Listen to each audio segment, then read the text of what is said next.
नमस्कार प्रेक्षकांनो. ठरलं तर मागचा आजचा एपिसोड पण अगदी जबरदस्त आहे. कारण अर्जुनच्या हाती असं पेन ड्राईव्ह लागलं आहे की त्यावरून कळणार आहे मुली नेमक्या कुठे आहेत. चला तर पुढे बघूया. सायली घरी आल्यामुळे सगळेच खूप खुश असतात. अस्मिता म्हणते, चला आता अर्जुन कुठे घरी दिसेल, नाहीतर घरी दिसतच नव्हता. सायली सांगते, अस्मिता ते पुरावे शोधत होते ना माझ्यासाठी, मग कसे असणार घरी. अगं माहिती मला, मी गंमत करत होती, अस्मिता म्हणते. सायली सगळ्यांचे आभार मानत असते. खरंच तुम्ही सगळ्यांनी माझी साथ दिली ना, म्हणून मला धीर आला, नाहीतर मी केव्हाच खचली असती. अर्जुन पण म्हणतो, हो तुमच्या सगळ्यांमुळे मला उभारी आली आणि मी हे सगळं शक्य करू शकलो. तेव्हा कल्पना काकू म्हणतात, सायली आता तू थकली असेल, आराम करायला हवा, जाऊन आराम कर बरं. आता पण म्हणते, सायली ताई खरंच खूप थकल्यासारखी दिसते तू, तू वर जा आराम कर, मी तुझ्यासाठी चहा नाही तर कॉफी घेऊन येते. पण अर्जुनने सायलीचं मंगळसूत्र आणलेलं असतं, ते मंगळसूत्र तिला घालून देतो. मला माहिती आहे हे मंगळसूत्र काढताना तुला किती त्रास झाला होता. हातात हात धरून वचन देतो, यापुढे अशी वेळ येणार नाही, मी तुला वचन देतो. सायली पण म्हणते, हे मंगळसूत्र तर माझ्यासाठी वाघ्याचं लेणं आहे आणि अगदी जीवापेक्षाही अनमोल. मी फक्त माझं मंगळसूत्र नाही दिले, माझा आनंद मला मिळवून दिला आहे. सायली गौरीला स्मितसोबत खेळायला सांगते, मी येते थोड्या वेळात, तू स्मित बरोबर खेळ. अर्जुन सायली बेडरूममध्ये निघून जातात. तर श्वेता मनातच विचार करत असते, मी काहीही करा, आमची 6 जणांची टोळी अर्जुन सायलीला आनंदात राहूच देणार नाही. रूममध्ये आल्यानंतर अर्जुन सायलीला सॉरी म्हणत असतो. हो तुम्ही कशाला माफी मागताय, माझ्यामुळे तुला आणि आपल्या बाळाला किती त्रास झाला आहे, किती दिवस जेलमध्ये राहावं लागलं. अहो यामध्ये तुमची कुठे चुकी आहे, उलट बाळाला अभिमानच आहे. तुमच्यामुळे मी आणि बाळ आज बाहेर आहोत. मी जर प्रयत्न केले नसते तर आम्ही आज जेलमध्येच असलो असतो ना, म्हणून बाळालासुद्धा अभिमानच वाटतोय तुमचा. अर्जुन म्हणतो, खरंच, कारण मला बेस्ट बाबा बनायचं होतं ना, त्याला खरंच अभिमान वाटतोय माझा. पोटाला हात लावून बघतो तर त्याला किक मारल्यासारखं फील होतं. बायको, मला आपल्या बाळाने किक मारले, मला फील झाले. तर सायली पण हसत असते, अहो बाळाची हालचाल कधीच चालू झाली आहे, पण तुम्हाला ती आत्ता जाणवली. अशा पद्धतीने रोज बोलणार आहे हां बाळ तुमच्याशी, त्याच्या भाषेत. अर्जुन पण म्हणतो, हो ना, आज पहिल्यांदा बाळ माझ्याशी बोललं असं मला फील झालं आहे. पण चला आता खूप झाल्या गप्पा, आराम कर. सायली म्हणते, खरंच आराम करायला वेळ आहे का आपल्याकडे, मुली अजूनसुद्धा सापडल्या नाही आहे. अर्जुन पण सांगतो, आमच्या सगळ्यांचे प्रयत्न सुरूच आहे, आम्ही शोध घेतोय त्यांचा, पण तू जास्त काळजी करू नको, तू आराम कर. अहो डोक्यामध्ये जेव्हा विचारांचा काहूर माजलेला असतो ना, तर मला तीच पद्धत आठवते आपली. अर्जुनच्या लक्षात येतं, बरं व्हाईट बोर्ड काढू.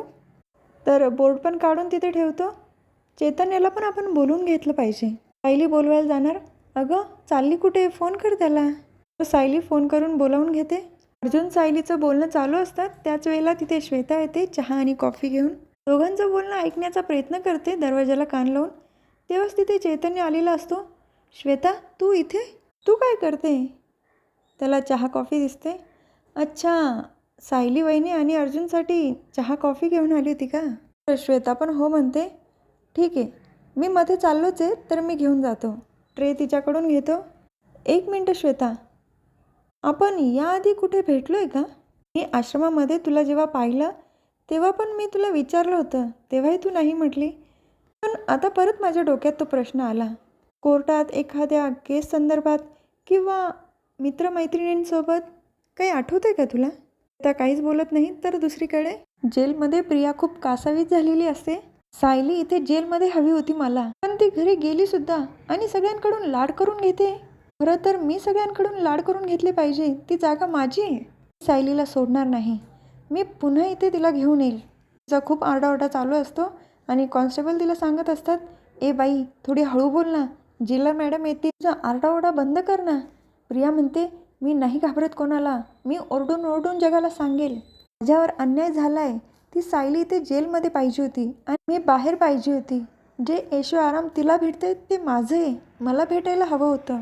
मी परत इथे सायलीला आणणार. श्वेता चैतन्याला सांगते, नाही मला नाही आठवते. चैतन्य पण म्हणतो, सॉरी, दिवशी पण तू बोलली, पण मला का सतत वाटतंय की आपण याआधी कुठेतरी भेटलो आहे. श्वेता विचारते, मला खाली काम आहे, मी जाऊ? चैतन्य म्हणतो, हो हो. तर रूममध्ये चहा कॉफी घेऊन येतो. हे घ्या तुमचा चहा आणि कॉफी. दोघांना दिल्यानंतर, मी जगातला पहिलाच पाहुणा असेल ना की तो घरातल्या माणसांना चहा कॉफी घेऊन येतो. तिला हसू येतं. अर्जुन म्हणतो, तू पाहुणा आहे का? बरं निघ मग लगेच. चैतन्य लगेच यू टर्न घेतो. अरे थांब थांब, कुठे चाललं आहे? चैतन्याचं लक्ष व्हाईटबोर्डकडे जातं. अरे हे काय, लगेच कामाला लागलात तुम्ही? सायली वहिनी, तू आराम केला पाहिजेस ना. अर्जुन सांगतो, अरे तुझ्या वहिनीला आराम करायचाच नाही आहे, मी सांगून सांगून थकलो. भाऊजी तुम्हीच सांगा ना, आता आराम करण्याचे दिवस आहे का आपले? मुली अजूनसुद्धा सापडल्या नाही आहे. त्यांना पण विचारतो, तुला नक्की काय वाटतं यावर? सायली सांगते, कोणाचं तरी माझ्यावर अगदी बारीक लक्ष आहे. वात्सल्य आश्रम संस्था म्हणून स्थापन झाली. मी त्या आश्रमाचे संस्थापक म्हणून काम करणं म्हणजे आश्रमामध्ये काही चुकीचं घडलं तर मलाच जबाबदार ठरवलं जाणार हे त्या व्यक्तीला चांगलंच माहिती होतं. अर्जुन म्हणतो, इतकंच नाही तर सिनियरने सगळी प्रॉपर्टी तुझ्या नावावर केली हे सुद्धा त्याला माहिती असणार आहे. कारण जी प्रॉपर्टी तुझ्या नावावर आहे तिथेच सोनलला ठेवलं गेलं. सायली विचारते, तुम्ही जाऊन आलात का तिथून? अर्जुन म्हणतो, हो आम्ही बघितले. चला मग आपण लगेच निघूया. सायली तू पण येते? तुला आराम करायचा आहे हां, तू अजिबात यायचं नाही. अहो मुली सापडल्याने माझ्याकडनं या अवस्थेमध्ये कसा आराम होणार? मी येते म्हणजे येते. अर्जुन म्हणतो, बरं ठीक आहे. चैतन्य म्हणतो, तुम्ही दोघांनी फ्रेश होऊन या, मी खाली थांबतो. खाली सगळ्यांच्या गप्पा चालू असतात. अस्मिता म्हणते, मी तर आता सायलीसोबत खूप गप्पा मारणार आहे. तर प्रतिमा आत्या म्हणतात, सायलीचा आराम झाला की आपण मंदिरात घेऊन जाऊ तिला. तर अश्विन म्हणतो, सर्वात आधी सोनोग्राफी करणं खूप गरजेचं आहे हां, मी अपॉइंटमेंट घेतो. चैतन्य म्हणतो, तुमचं सगळ्यांचं फिक्स झालं? सायली वहिनीबरोबर काय काय करायचं ते? हो मग ती आमच्या ताब्यात आहे, तिला नाही सोडणार आम्ही. गौरी पण म्हणते, सायली ताई कुठे आहे काका? ठीक आहे आली बघ. अर्जुन सायली दोघं पण आलेले असतात. आई आम्ही पटकन बाहेर जाऊन येतो, थोडं काम आहे. पण काकू विचारतात, अगं आत्ताच आलेत ना तुम्ही, लगेच कुठे बाहेर चाललात? आणि सायली तू तर अजिबात जायचं नाही हां, आराम करायचा आहे तो. आई प्लीज मला समजून घ्या ना, मुलींना शोधण्यासाठी मला बाहेर पडावं लागेल. नाही या बाबतीत आम्ही तुझं काही ऐकून घेणार नाही. आणि पूर्ण आई पण विचारत होत्या, त्या आता उठल्या असतील. ती मातेही सांगतात, सायली आमची काळजी जरा समजून घे ना, तुझ्या भल्यासाठीच सांगतो ना बाळा. तेव्हा अश्विनी म्हणतो, सायली वहिनी तू कोणाचं ऐक नाही तर नको ऐकू, पण एक डॉक्टर म्हणून माझं ऐकावं लागेल. तुला आणि बाळाला दोघांनाही आरामाची खूप गरज आहे, तेव्हा तू एवढ्यात बाहेर जाऊ नको. सायली म्हणते, ठीक आहे मी थांबते, पण तुम्हाला जे काही कळेल ना मला सांगत राहा. अर्जुन चैतन्य तिथून निघून जातात. तर सायली पण पूर्ण आजीला भेटायला निघून जाते.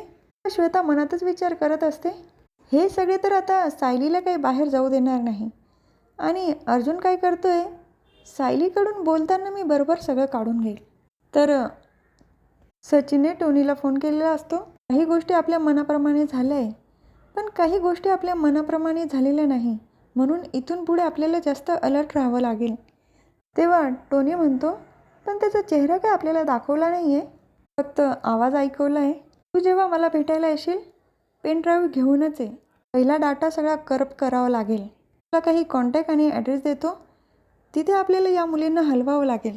मी तुला तासाभरात भेटतो, लवकर आहे. सचिन पण चालेल म्हणून फोन ठेवतो आणि पेन ड्राईव्ह शोधायला लागतो. पण पेन ड्राईव्ह तर कुठेच सापडत नाही. राकेश पेन ड्राईव्ह सापडलाच पाहिजे हां. तर दुसरीकडे इन्स्पेक्टर सावंत, अर्जुन आणि चैतन्य तिघं पण आलेले असतात. त्या ठिकाणी सोनलला ठेवलं होतं तिथेच ते केअरटेकर पण राहत असेल. तर अर्जुन प्रतिमा आत्यांना फोन करून विचारतो. तेव्हा त्याही सांगतात, श्रीनाथ नावाचा एक केअरटेकर तिथे राहत होता, त्याचा नंबर पाठवतात. अर्जुन कॉल करून बघतो पण तो काही फोन रिसीव करत नाही. आणि इन्स्पेक्टर सावंतांचं लक्ष जातं कॅमेऱ्याकडे. अर्जुन सर कॅमेरा बघा, आकाशाच्या दिशेने फिरवला आहे, म्हणजे खालचं काही फुटेज दिसायला नको. अर्जुन पण सांगतो, ज्याने कोणी हा प्लॅन केला आहे ना खूप विचार करून केला आहे. गुन्हेगार किती जरी हुशार असला ना काहीतरी पुरावे सोडतोच. आपल्याला मध्ये जाता येईल. तिघं पण त्या रूममध्ये जायला निघतात. तर घरी अश्विन म्हणत असतो, सायली वहिनी मला असं झालं आहे ना, कधी मी एकदा ते सूप पेल, इतका छान वास येतोय. काकूही म्हणतात, केव्हाची मी सायलीला सांगते की तू आराम कर, काम करू नको, पण तरी किचनमध्ये गेलीच. तर काहीच लक्ष नसतं. श्वेता म्हणते, सायलीताई, तुला काकू काहीतरी सांगताय. हो आई, बोला ना, काय म्हणताय? अगं तू आराम कर, हेच सांगते तुला. आई, तुम्हाला माझ्या हातचं खाल्ल्यानंतर आनंद मिळतो ना, मग करू द्या ना मला थोडंफार. तर दुसरीकडे अर्जुन, चैतन्य, इन्स्पेक्टर तिघं पण त्या रूममध्ये आलेले असतात. सगळीकडे शोधाशोध घेतात. तेव्हा अर्जुनला तिथे पेनड्राईव्ह सापडलेला असतो. हा भाग इथेच संपतो. पुढील भागात बघायला मिळतं की सायली कल्पना काकूंना म्हणत असते, आई मी मुलींना शोधण्यासाठी थोडा वेळ बाहेर पडली तर काय हरकत आहे. अर्जुन पण सांगतो, काळजी नको करू मम्मा, मी आहे ना, मी काळजी घेईल. तर प्रियाने सचिनला फोन केलेला असतो. अर्जुन, सायली दोघं काय शोधताय? सचिन म्हणतो, ते दोघं काय शोधताय यापेक्षा मी काय शोधतोय हे महत्त्वाचं आहे. विचारते, आता तू काय शोधतोय? सचिन म्हणतो, पेनड्राईव्ह. पेनड्राईव्हमध्ये मुली कुठे आहेत तो सगळा डाटा आहे आणि तो कोणाच्या हाती नको लागायला. तर घरी आल्यानंतर सायली म्हणत असते, या पेनड्राईव्हमध्ये जर आपल्याला कळलं तर मुली कुठे आहेत ती बरं होईल. तेव्हा अर्जुनला पण लक्षात येतं की हा पेनड्राईव्ह आपण लगेच बघितला पाहिजे. आता उद्याच्या भागात कळेल. अर्जुन तो पेनड्राईव्ह लगेच बघतो की श्वेता गायब करते. उद्याचा भाग पण बघायला इंटरेस्टिंग असणार आहे प्रेक्षकांनो. तेव्हा आजचा व्हिडिओ आवडला असल्यास नक्कीच सबस्क्राईब करा. बेल आयकॉन दाबायला विसरू नका. धन्यवाद.